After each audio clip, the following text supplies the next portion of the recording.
Welcome to another video sermon from Crossroads Family Ministries. We are pleased that you have joined us today. So 2020 is over. Happy New Year, guys, if nobody has told you by now. This is the 3rd of January, but 2021 has begun. And I think if we look back at 2020, it kind of feels like a roller coaster that we weren't expecting. Have you guys ever ridden maybe a brand new roller coaster where it's all smooth, they got you strapped in? It doesn't matter how much they turn and pull you and flip you, you kind of feel secure. 2020 was like a roller coaster that wants to flip you upside down and turn you all over the place, but you are not strapped in very well. Have you ever ridden a wooden roller coaster? And you get off that thing, I did it this past year, and maybe it's because I'm getting a little bit older, I don't know. But I rode a roller coaster with my daughter this year, and it was a wooden roller coaster. I got off this thing, and oh my goodness, I did not want to get back on. Even though I love roller coasters, man, my knees hurt, I had a headache. I feel like this year has kind of been that for us. And I think we ended 2020. We got done with that. We have began 2021 with an appetite for something.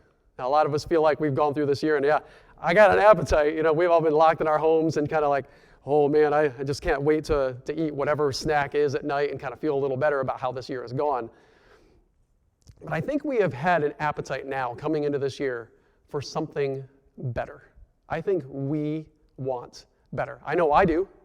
The way this year has been, all the things that have happened, there's been a lot of negative that has happened this year.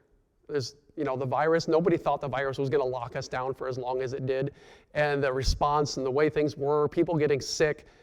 If you predicted that, I want to talk to you because I want to know what's coming out this year. So many other things happened with the lockdown. There was a lot of negative. People lost income, or there was division over whether or not somebody was deemed essential or not essential, and there was a fight going on with that. Politics got crazy this year. Everybody's all up in arms about what's going on with all of that as well. And this year has really just wanted to shake us around and kind of test us a little bit. But I think there's some positive this year as well. I know in my own personal life, a lot of things that have happened this year that I've been provided for when I needed something, whether it was financial, if it was emotional, maybe I was a little down in the dumps. There was a story of someone in our church who their appliance, their washer broke down. They had no way of getting the part. Everything was closed. They didn't have any money. Work was kind of tight at the time. They just weren't getting the hours they needed. They could not afford it. They were going to try to go through life with their kids, with a house full of people, without a washer. That's not fun. You get a couple of days out of that, and boy, your clothes begin to smell a little bit. So they didn't know what to do, but ended up talking to a certain person, and you could see God working through the whole thing. And they had told me the story where they ended up getting the part for free.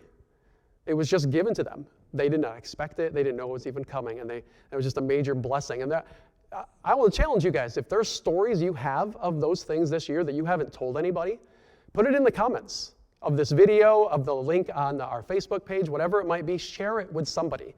There's so much negative that happened this year. We need to hear the positive. And there's another, on my own self, there's a positive that happened this year. I actually have my associate's degree from Davis College in Bible and theology. And for me, the reason that the degree is such a big deal is not just to have the degree, but as I look through it, and I look through my family, I look through the men in my family, I'm the first one, I believe, unless one of them have gotten a degree and not told me, to actually get a degree. And actually, I look through and I even see my wife's side of the family. I'm the first man in immediate relations to have a degree. It took me, 23 years, but I finally have something that I can show, and I'm really, really happy about that. And I'm thankful to the church, and I'm thankful to God for seeing me through all of that. So we have to kind of remember there are some good things that happen this year. But I still think, as we look at it, that we do want better. This year brought a lot of things that we just didn't want, that we did not like. And another way to kind of say that we want better, I think what's on our minds more than anything else, we want health. Not just physically, relationally, we want health. Spiritually, we want health. We want these things. We want it to be good. We don't want to have to struggle through it. But there's a bit of an issue here. When we think about these things and we say we want better, and we look at the physical side of it, a lot of times we don't do something about it until something goes wrong. We're very reactive with this thing. Let's use some examples with physically, and I'm going to step on some toes, and I don't mean to do this, guys. I kind of want to get your mind focused on this a little bit. When do you seek help physically? Most of the time. What if cancer all of a sudden just shows up? Boy, you're seeking help now. What if a heart attack happens? Or you have an aneurysm? Or maybe you've gained some weight and you weren't even really paying attention to it. You don't look for help most of the time in a lot of these areas until it gets to the point that you're clueless. You don't know what to do. You need someone else to step in and help you out. Relationally, marriages. Boy, this year has been tough on marriages because of the isolation. We've been forced to be together all the time. And you really want to start kind of sharing your opinion with your spouse, if you know what I mean. But a lot of times, I've never had somebody come up to me and say, hey, Pastor, I want to come and I want to talk with you. Our marriage is doing pretty well. I just kind of want to make sure it's doing good. Most of the time that somebody comes and they want to talk to us about their marriage, it's because they're about ready to shatter it and they're done. They don't want to be there anymore. So we aren't very proactive at a lot of these things. We're usually reactive when something bad happens. And I know I'm kind of getting on you a little bit about that because some of the health stuff, you're like, well, how do we know? We don't always know. But a lot of times we can make some steps as we go through it. I think the cool thing is, as we look at scriptures, we're going to look in Colossians 3, if you guys want to get there before we get there in our text. But I think God has given us some ways where we can, spiritually speaking, which affects the rest of us, the rest of our minds, our health, our relationships. God has given us proactive steps that we can take so that our life with Him is a lot more healthy. Our life with God will be a lot more healthy if we take the proactive steps instead of saying, oh, I stopped reading my Bible for a while and I didn't know what I was doing with whether or not I was relating with people. I wasn't really sharing my sins with others. I wasn't looking for forgiveness. And why am I depressed all of a sudden? What's going on with that? Why do I feel so distant from God? And I think it's because a lot of the times we don't take those proactive steps. Instead, we react to it. So let's take a look first at Colossians chapter 3. We're going to read the first 2 verses. I'm going to just read a little bit here, and we'll take a quick pause. Verse 1 starts with, if then you have been raised with Christ. Pause right there for just a sec. This is being addressed. Paul is addressing people here that are Christians. He's addressing those who have been saved, who know who God is. Maybe this morning as you're listening to this, or whenever it is you're listening to this, you might say, I don't know what that means. Let me share with you for just a minute what it means to be saved. A lot of times we go to John 3:16. It's a verse that is very popular. A lot of us know it very well. You hear it, you see it at football games or whatever. You hear people holding up a sign. You kind of wonder what in the world is that. But the basic explanation of what it means is that God loved you. He loved you so much that He sent His Son to die for you.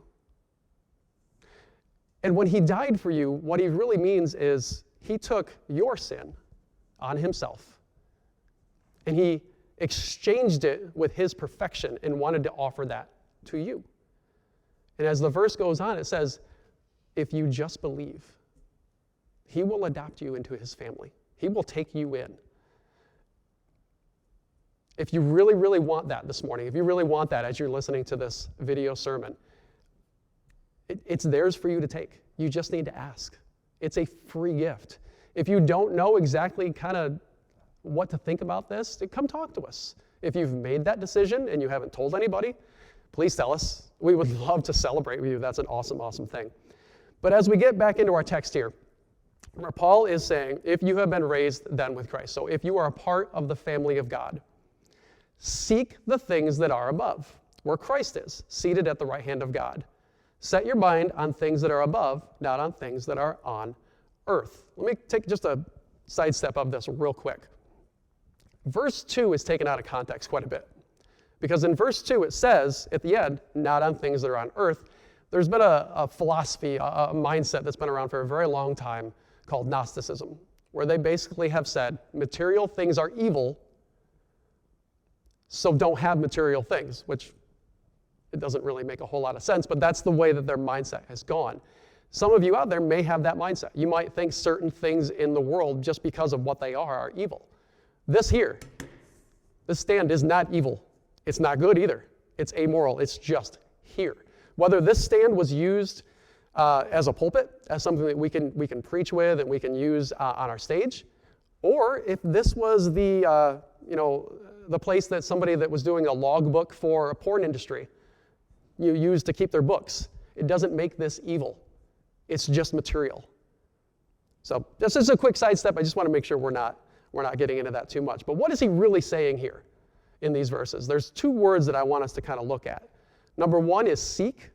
It says seek the things that are above. Number two, it says set your minds on things that are above.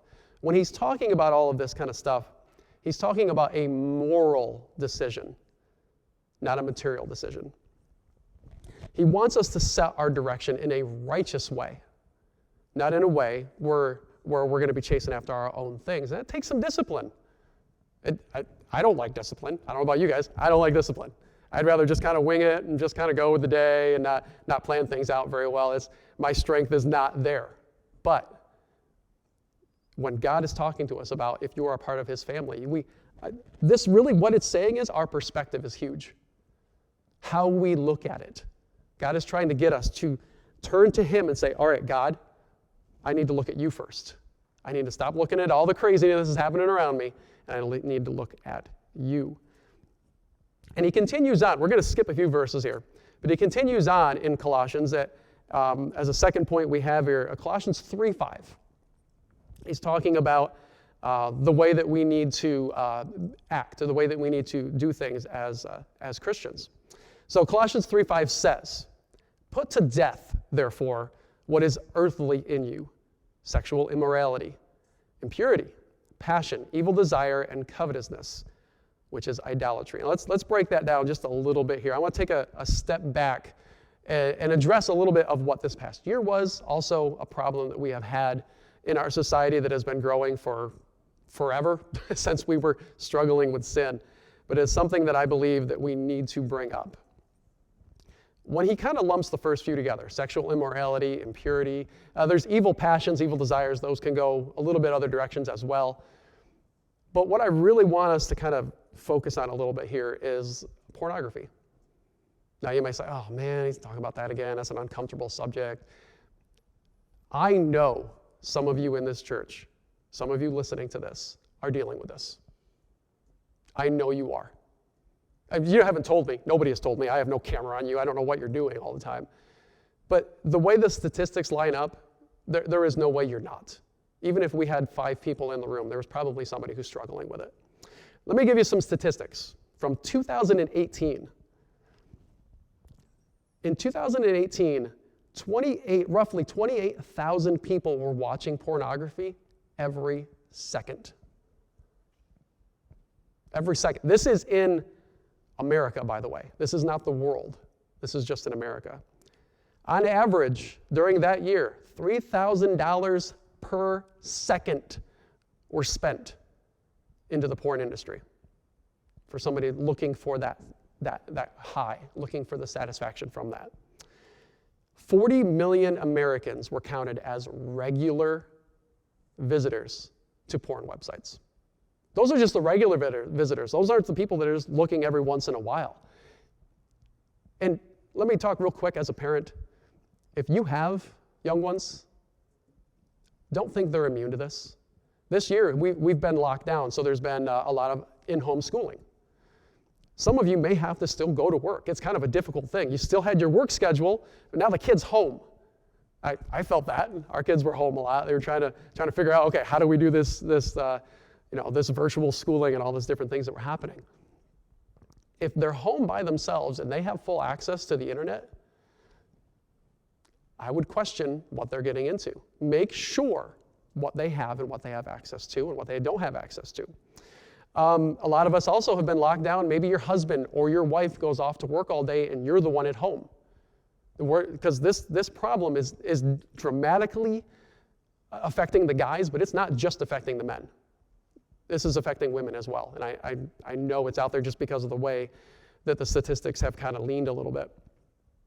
But if you're home alone and you've got that time, you've got some idle time, maybe you've done your work for the day and your husband or your wife or whoever else is in the house isn't home yet, it's tempting. It's there because it advertises a false high. I know I'm kind of harping on this a little bit, but I basically want to kind of sum it up with this. If you are having trouble with pornography, please come and see us. See Pastor Tyson. See Pastor Tyler. See myself. You are not going to be hit with a hammer because you're having trouble with this. We want to help you. There is victory. It doesn't feel like it when you're involved in it, but there is. So please, I give that invitation to you. Find us. Find someone you trust. Tell them. Because if you don't tell anybody, you're never going to have the victory and that satisfaction from that. He kind of goes on a little bit at the end there, and there's another word he gets, and it's covetousness, which is idolatry. If you covet something, maybe you coveted somebody else's stuff. Maybe they got a car this year and you really wanted that car, or they got a fancy new clothes, or they got a vacation. They actually got to go on vacation this year. A lot of us did not. Whatever it might be, you might have some, or maybe it's a person. Maybe they're married to somebody that you can see the love that they have in their life for them, or their marriage is really well, and you want that so bad, and you don't have it. Really what coveting is, and what verse 5 really, as we sum this up, verse 5 says, let me put it in my own words. We're looking for satisfaction in the things outside of God. When it talks about the sexual sins, when it talks about, whether or not we look for other things that we want when somebody else has it, we're looking for satisfaction instead of looking towards God for where we belong. He kind of moves on a little bit here as I skip a few more verses and we go down to verse 8. Let me read this and let me think about this as I read. I'm going to read through verse 8, and I will pause there for just a second. But think about what this verse has been like this year for you. But now you must also put them all away. Remember, he's talking to Christians here. Anger, wrath, malice, slander, and obscene talk from your mouth. Oh my goodness, this year has been tough. If anybody is going to be angry about something, this is the year to do it. Think about the different subjects that have come up this year, whether it's the virus or politics or whatever. You can't tell me you have not slandered a politician. I'm sure you have, because you just disagree with somebody one way or the other. It's there. But it's difficult as we go through all of the different stresses that are on top of us. We see all these different things, and sadly, a lot of times this stuff ends up creeping into our daily lives and into our church body. And he goes on in verse 9, do not lie to one another. If somebody approaches you, hey, I saw on Facebook that you were talking so-and-so about, this politician or about this policy or whatever it is. You're like, oh no, I didn't do that. I would never do that. Well, can't really deny it because it's out there on social media. But either way, we really don't want to admit when we do something wrong. He goes on to say, seeing that you have put off the old self with its practices. Let me give you an example of what this kind of looks like, what he's trying to say. Say Pastor Tyler was to give his teen group the full ability to go up to the prop closet, grab whatever they felt like grabbing, and dress him. What do you think he would look like? Do you think they would dress him to look like he was all, ready for work? He's all dressed up, he's nice looking, he's ready to go? Or do you think they're going to make him look a little strange? If I was a teenager and I had a chance to do that to my youth leader, oh yeah, you're going to look real funny. Here's your tutu. I'm going to try to make sure you look as weird as possible. That's kind of what he's trying to say here. As Christians, if we put these things on, if we have all of this stuff, anger, wrath, malice, slander, we lie to one another, to the world as Christians, we look funny. We look odd. We say one thing and we completely look like something else. When we talk about putting to death from verse 5 and then taking off all of this stuff in verse 8 and 9 and things we're not supposed to do, I think God has a way. I'm going to word this in a way that's going to be a little harsh, but I believe God puts it this way when he says put to death. He says we need to kill what God says to kill. You read some of the Old Testament stories where God says, go into this country, wipe them all out. And every time that they don't do that, it does not go well for them. God comes and he's telling us here in our own lives, kill it, guys. Kill this stuff. The evil desires, the pornography that you're involved in. Maybe you're having sex with someone you're not married to. Maybe you're just doing whatever you feel like doing. Maybe alcohol has become a problem this year. Whatever it might be that you're involved in, and the anger and the emotional issues that get involved with that, kill it. Again, seek our help. We can help you. Not because of us, but because we know who has the solution. God has the solution for you. And he gives that as we go through this, as we get into verse 12. He gives us a solution here because we're like, okay, there's all these things we're not supposed to do. What are we supposed to do? How do we actually fix this? So in verse 12, we start with, put on then as God's chosen ones, holy and beloved. Let's pause there for a second. We read over that really fast because we say, okay, put on.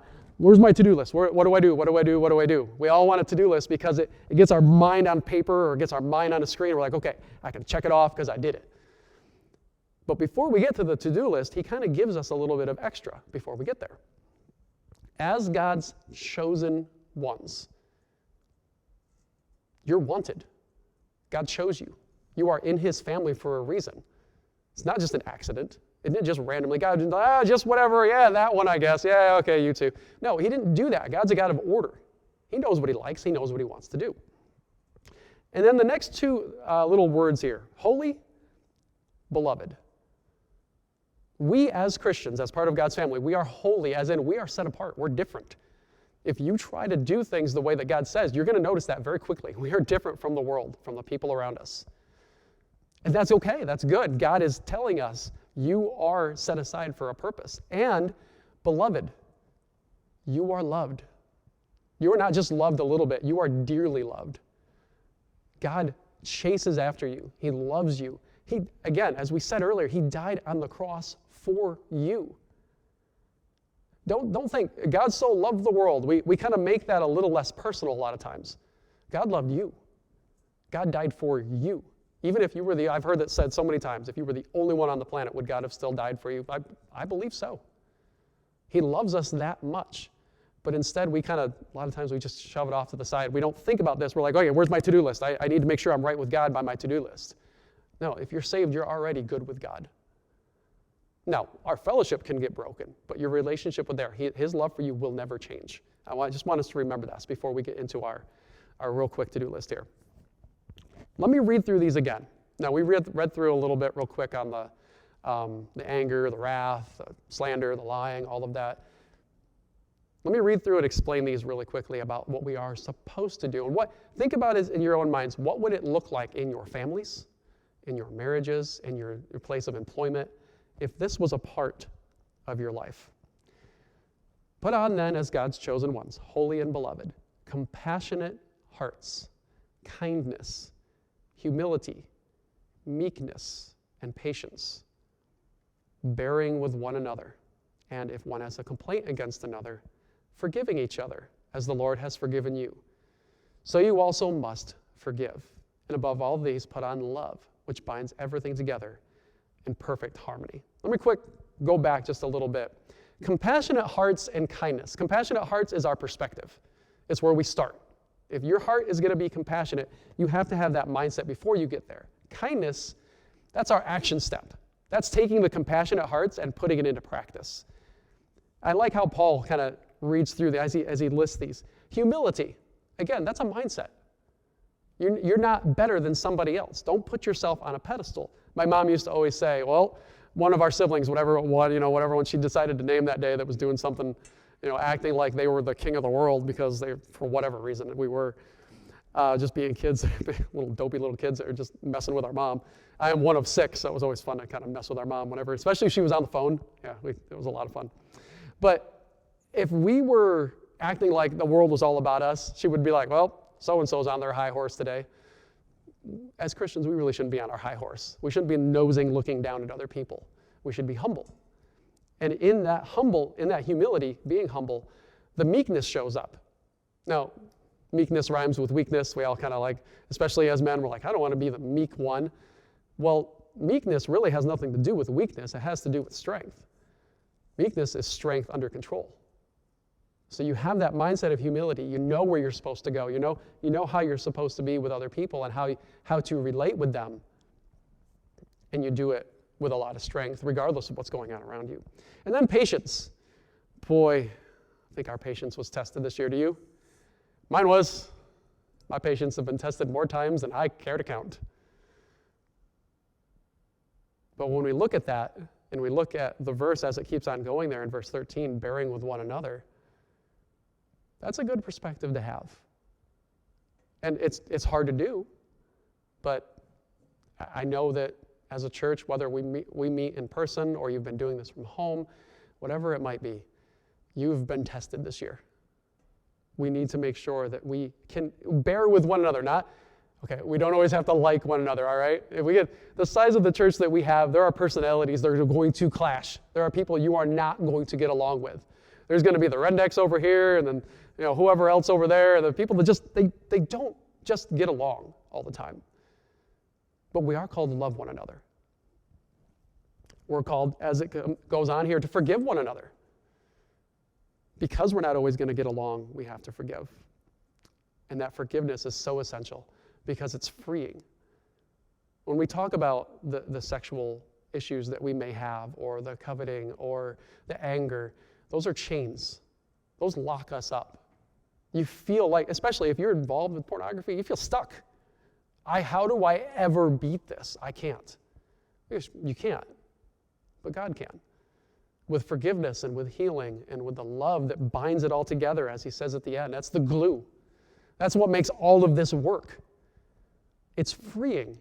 We think a lot of times that being a Christian is this, it's going to lock me down and tell me what to do, and it's a list of do's and don'ts, and I'm not going to have fun anymore. I have a lot of fun.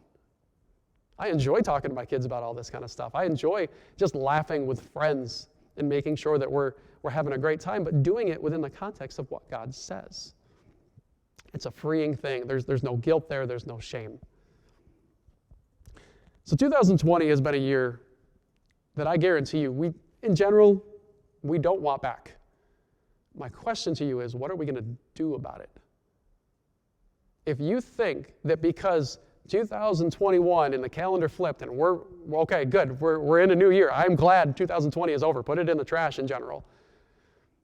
But if you just hope that it's going to happen and you don't actually take some action steps into this, we're going to go through the same thing. 21's going to be worse. What if, well, none of us want to think about this, but I know it's on our minds. What if 2021 is worse? Are you going to go through the whole year getting more angry, more agitated, more stress, more anxiety? Or are we going to take some steps and do this the way that God says? I want to challenge you to be proactive. And I want to give you a bit of a word picture. The title for this sermon is Getting Dressed. Why in the world did I pick getting dressed? For one reason here at the end as we close this out. When you get dressed in the morning physically, because if you've got work to do or if you got something else, generally every morning you're getting dressed. Think about getting dressed spiritually as well. As we think about all of this. To me, that is something that's been a big help. Because every morning we're going to get dressed.